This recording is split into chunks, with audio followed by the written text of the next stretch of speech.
আসসালামু আলাইকুম। আমার মেজো জায়ের ছাদ বাগান, এটা হচ্ছে আমার মেজো জা লাগিয়েছে।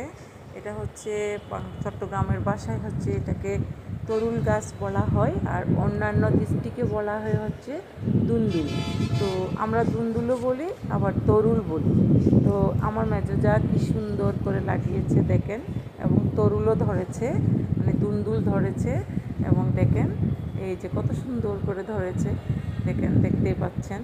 এই যে একটা একটা তারপরে হচ্ছে এই আরেকটা, দেখেন কত সুন্দর করে ধরে আছে। এগুলো কিন্তু ফরমালিন ছাড়া সব হচ্ছে তরকারি সবজি। আর হচ্ছে এদিকে অনেকগুলো ধরেছে। এটা হচ্ছে আবার ডালিম গাছ লাগিয়েছে।